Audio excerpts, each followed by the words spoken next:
Chapter 1. The Start. My father, Harold Dahl, was Norwegian. He came from a small town near Oslo in Norway. His father, my grandfather, had a shop in the town. People went to the shop to buy food and things for their houses. The shop had nearly everything. At the age of 14, my father had an accident and badly hurt his arm. A doctor came, but he was not a good doctor. He hurt my father's arm more, and then the arm had to be cut from my father's body. My father had only one arm, but he learned to do lots of things with it. He made one side of a fork into a knife because he wanted to cut his own food. He took his special fork everywhere with him in a little bag. My father lived in a small town, but he wanted to see the world. He finished school and got a job on a ship. It took him to Calais in France. From there, he went to Paris.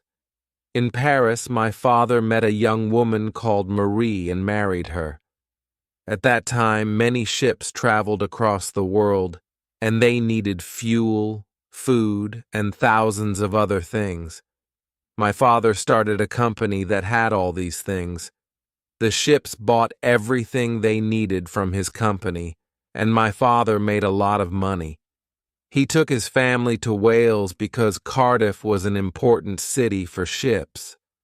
My father and Marie had 2 children, a girl and a boy, but then Marie sadly died.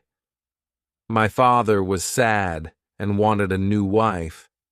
In 1911, he went on holiday to Norway. There, he met a young Norwegian woman called Sophie and married her. They had 4 more children, 2 girls, a boy, me, in 1916, and a 3rd girl. Now they had a happy family with 6 children. We all lived together in a big house in Wales, in a village 8 miles west of Cardiff. We had chickens, cows, and horses. Our big family was very happy. But then my sister Astrid got an illness, and she died. She was only 7 years old. My father got a different illness, and he died too. Maybe he did not fight his illness because he was very sad about Astrid. Today, these illnesses do not often kill people. Doctors can give people something to make them better, but in 1920, doctors could not help my family. Now my mother had 5 children, a new baby, and no husband. She was a young Norwegian in a strange country, and her family were all in Norway. But my mother stayed in the United Kingdom because my father wanted his children to go to school in England. English schools are the best schools in the world, he always said. I do not remember a lot from my earliest years, but I can remember one thing very well: my tricycle. A tricycle is a bike for small children, but it has 3 wheels. My sister and I loved to ride our tricycles as fast as we could in the middle of the road. It felt good to go very fast. We could ride in the road because there were not many cars in those days. Chapter 2. The Sweet Shop.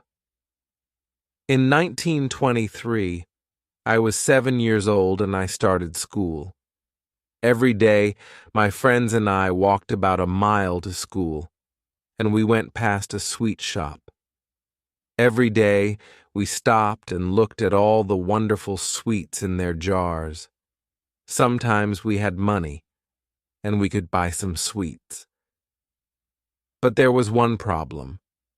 A bad woman worked in the shop. Her name was Mrs. Pratchett.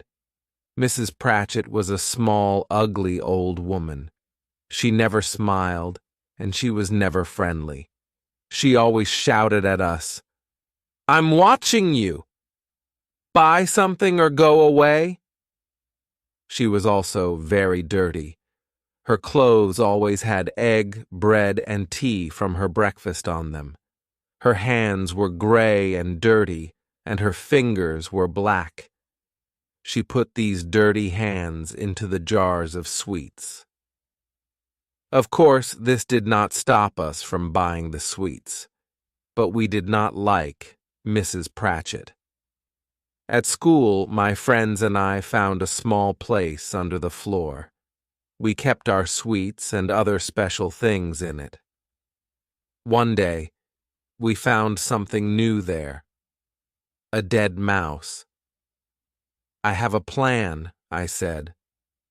"Let's put it in one of Mrs. Pratchett's sweet jars.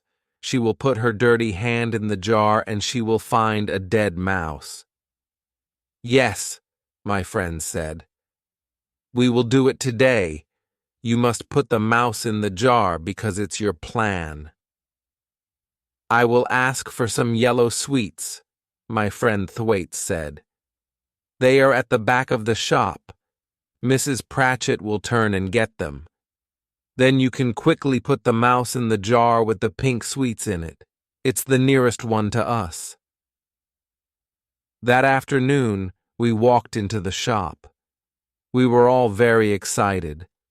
Thwaites asked for his sweets, and Mrs. Pratchett got them for him. I quickly put the mouse in the jar with the pink sweets. Then Mrs. Pratchett looked at us with her ugly little eyes. "Only one of you is buying sweets. I don't want you all in here," she shouted. "Go away." We ran outside. "Did you put it in the jar?" asked my friends. "Of course I did," I said. I was happy, and my friends were happy too. "You were great," they said. The next morning, we walked past the shop and saw a message on the door. Closed. We stopped. The shop was never closed at this time in the morning. We looked through the window. The jar was on the floor, and there was broken glass everywhere. The mouse was on the floor, too. But we could not see Mrs. Pratchett. "Something is very wrong," Thwaites said. "Mrs. Pratchett had a shock. Shocks can hurt old people. Bad things happen to them." "What?" we said. "What happens to them?" "Their bodies stop and they die," Thwaites said. Then he said to me, "You killed her." "Me?" I said. "Why only me?" "It was your plan," Thwaites said, "and you put the mouse in the jar." I was a killer. At school I felt bad. I am only 8 years old, I thought, because I wanted to feel better. No little boy of 8 kills anyone. It's not possible. The teachers sent everyone outside. I waited for the police to come and take me away. Mr. Coombs, the headmaster, came outside with a woman. It was Mrs. Pratchett. She was not dead. I was not a killer. The old woman looked at all the boys, and she pointed a dirty finger at Thwaites. "Him!" she shouted. "That's one of them!" Everyone in the school looked at Thwaites. "That's one, two," she said. She pointed a finger at me. Then she pointed at our 3 other friends. My 4 friends and I went to the headmaster's room. It smelled of tobacco. Mr. Coombs was a very tall man, and hands. He held a long yellow cane. I was very frightened of him and his cane. Mrs. Pratchett was in the room too because she wanted to watch. "You," said Mr. Coombs. He pointed the cane at Thwaites. "Come here." Thwaites walked very slowly. He put his hands on the floor, and the headmaster hit his bottom with the cane. It made a loud noise. Little Thwaites flew into the air. "Oh!" he shouted. "Harder!" shouted Mrs. Pratchett. The headmaster hit Thwaites 4 times. We had to watch and wait. After all the other boys, it was me. I put my hands on the floor. I heard the noise first and felt nothing. Then I felt the cane. My bottom was on fire. I breathed out very hard, and there was no air left in my body. The second time, the cane hit me in the same place, and it hurt a lot more. After 4 times, it was time to go, but it was difficult to walk. My bottom was on fire, and I held it with my hands. "Thank you, headmaster," said Mrs. Pratchett happily. "There will not be any more dead mice in my sweet jars now." Chapter 3. Summer Holidays. Summer holidays, what wonderful words. Every summer from the age of 4 to 17 years old was wonderful. We always went to Norway for our holidays. Norway was home for us because my family was Norwegian, and we all spoke the language. We were always a big group of 10 or more people. There were my 3 sisters and my very old half-sister. That is 4 people. There was my half-brother and me. That is 6. There was my mother, 7, and someone to help, 8. 2 or more friends of my very old half-sister came too. In those days, there were no planes. It took 4 days to get to our holiday in Norway. We went by train, taxi, a second train, a second taxi, ship, and then in a small boat. We always went to Oslo first. We stayed one night in a hotel and visited our mother's parents. My grandmother was a very old woman with white hair. My grandfather was very quiet. He always sat in a chair and smoked tobacco from a very long pipe. After the visit to my grandparents, we traveled to a little island. Its name was Tjøme, and it was the best place on earth. We went to the beach there, swam in the sea, and lay in the sun. We went to other islands in our little boat and ate fish from the sea. They were wonderful days. I remember only one bad thing about our holidays in Norway. One year, my mother said, "We are going to the doctor. He wants to look at your nose and mouth." "What's wrong with my nose and mouth?" I asked. I was about 8 years old. "Not a lot," my mother said, "but I think you have adenoids." "What are adenoids?" I asked her. "Don't worry," she said. "It's nothing." The doctor looked up my nose and in my mouth.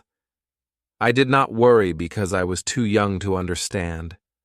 Someone held a bowl under my face. The doctor had a very long knife. He put it in hot water over a fire to make it clean. "Open your mouth," said the doctor. But I did not want to. "It will be quick," he said. I opened my mouth. The doctor's knife went into my mouth. It moved very quickly. The doctor turned it 4 or 5 times. Something red went from my mouth into the bowl. It was a shock. "Those are your adenoids," said the doctor. He pointed at the red things in the bowl. The top of my mouth was on fire. I held my mother's hand. How could someone do this to me? "You will breathe more easily now," said the doctor. My mother and I walked home. Yes, I said, walk. There was no bus or car. We walked for 30 minutes. We got home to my grandparents' house, and someone gave me a chair. "He can rest there for a few minutes," my grandparents said. This was in 1924. It was normal to cut a child's adenoids with no anesthetic in those days. Chapter 4. Boarding School. In September 1925, I was 9 years old, and it was time for me to go to boarding school. Children stay the night at boarding school and live there without their families. St. Peter's School in Somerset was the nearest English boarding school to our house in Wales, but it was across 15 miles of sea. This sea was called the Bristol Channel. For school, my mother gave me a very special new box. It was called a tuck box. Every child at boarding school has a tuck box. They are always closed with a key, and no teacher can look inside them. Boys keep food, toys, and other special things in them. At St. Peter's, one boy kept a frog in his tuck box. My mother traveled to St. Peter's School with me. We went to Cardiff in a taxi and then across the water by boat. On the English side, we went in a second taxi to the school. I had a new school uniform. All my clothes were new, and everything had my name on it. St. Peter's School was outside the town. It had beds for 150 boys and rooms for the headmaster's family. There was a lot of grass outside for playing sport. On the first day, there were many boys and their families in front of the school. The very tall headmaster walked from group to group to meet the parents. "Goodbye, Mrs. Dahl," he said quickly. "It's time to go. Don't worry. We will look after him." My mother understood. She said goodbye to me and left in a taxi. The headmaster went to talk to a different family. I stood there with my new tuck box and began to cry. I was sad because I did not want to live away from my family. Life at St. Peter's School was difficult.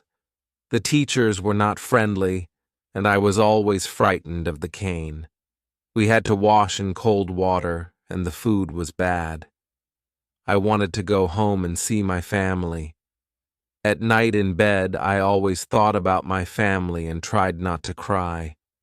They were across the Bristol Channel, and I could see the sea from my window. I always went to sleep with my face towards my family. I never turned my back towards them in bed.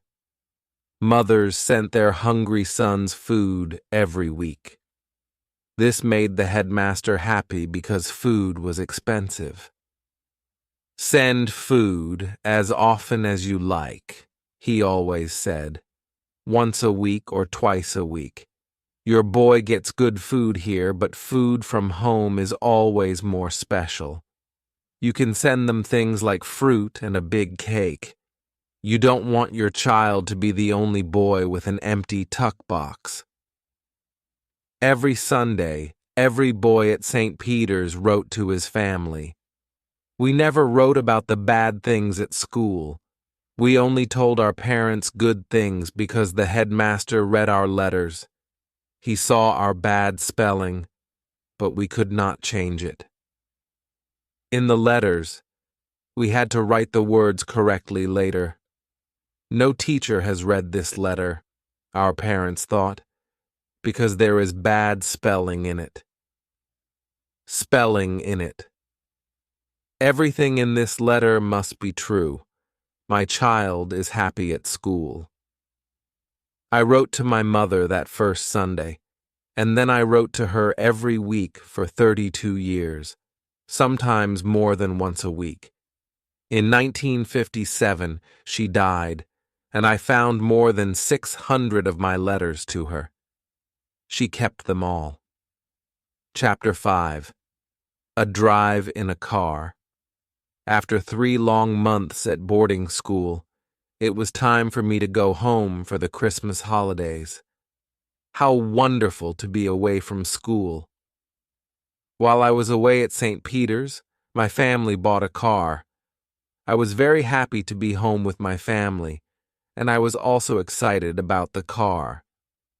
In 1925, anyone could drive a car. You did not need to learn a lot. My very old half-sister was 21 years old. She had two 30-minute lessons, and then she could drive us in our car. That day, 7 of us sat in the car. In the car were my very old half-sister, my half-brother, 18 years old, my sister, 12 years old, my mother, 40 years old, 2 small sisters, 8 and 5 years old, and me, 9 years old. We were very excited. "How fast will it go?" we asked our very old half-sister. "Will it go at 50 miles an hour?" "It can go at 60 miles an hour," she answered. "Oh, let's make it go at 60, we shouted. "We will go faster than that," she said. My very old half-sister started the car, and we drove slowly through the village. People in the street were excited to see our car. After 5 minutes, we left the village. "You see, I can do it," our very old half-sister said. "Go faster," we shouted. "We're only going at 15 miles an hour. My half-sister began to make the car go at about 35 miles an hour. Then we came to a corner in the road. "Help!" she shouted. The car went into the side of the road. There was broken glass everywhere. My family were all okay, but I was badly hurt. My nose was nearly cut from my face. My very old half-sister drove the broken car to the doctor very slowly, at about 4 miles an hour.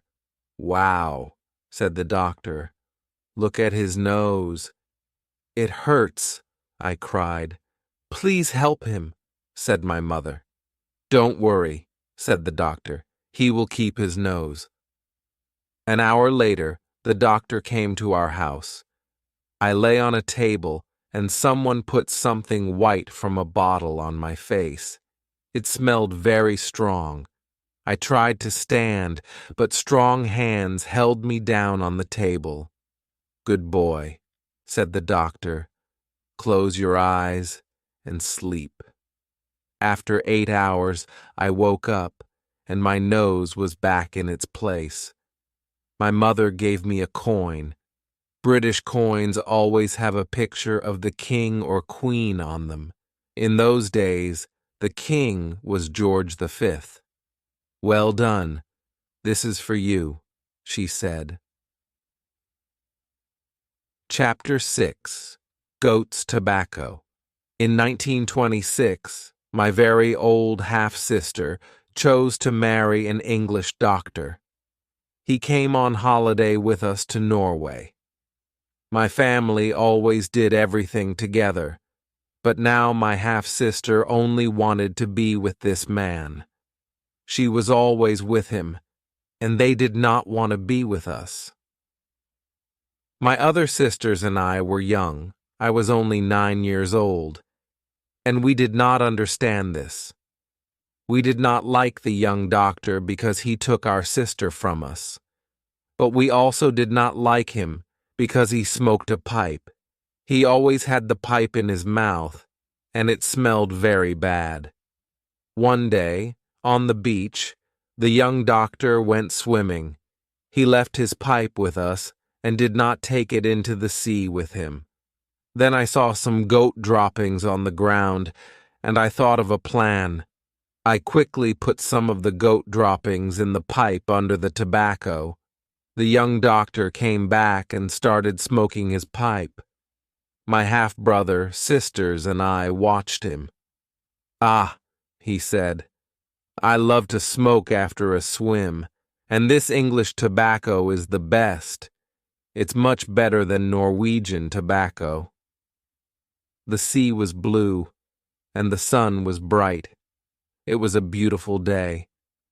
Then we heard a loud shout and watched the young doctor fly into the air. His pipe flew out of his mouth, and his face was the color of snow. "Help! Help! My body is on fire!" the doctor shouted. My very old half-sister was very frightened. "What's wrong? Where does it hurt?" she cried. "Get the boat quickly! We must go to the hospital!" But the young doctor lay on the ground and breathed in the clean air.